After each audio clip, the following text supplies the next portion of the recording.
Big body na lagi ka nagkuhan ka? Nag-workout ka? Wala. Ha? Wala. Big body naman. Dayong ta. Diya ka. Oops, dagang kayo lumigas. Diya, bigas.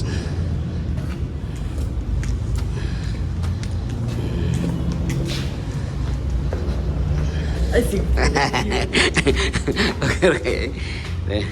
Okay. Okay na. Iin daw nak, iin. Iin ka. Anak.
But, Pastor Hersapa, mga classmate na ako sa Master of Arts program sa IS Canel. Karon Sabbath School, ang sa itong promotion, na kanang the Sabbath School will grow sa Manila Sabbath School, no? So we will grow. But we will have a pattern for growth. And pattern ng sa atong growth, it would be like Jesus. Ako masahon ng Luke 2:52. And Jesus grew in wisdom, in stature, in favor with God, and in favor with man. Mo po ni ang curriculum sa ato nga Sabbath School. Kanang natay curriculum kay eskwelahan mo siya.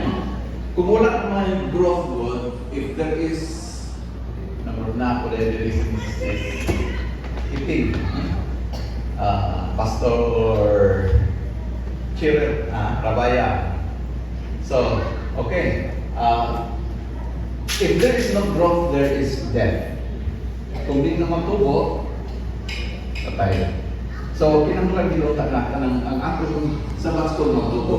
Ang component magtuto sa ka-church would be ay usa ka pag-structure kita nila sa ilang worship services sa adlaw ipapahulay is the church in study, that is Sabbath School. The church at work, itong mga activities like outside mga activities sa church, isang ganing mga announcements. Then, the church at worship. Our worship. So, the church at study, the church at work, and the church at worship. Pero, kung imong tanahan sa Sabbath School mga Dixon, kiningat tanan ng mga component, kinahanglan na naa sa Sabbath School. Jesus grew in wisdom. Mga galing na nakakay pagtuon sa balang kasulatan. Pero Happy day when Jesus was sins away. Okay, group 2 got 301 points.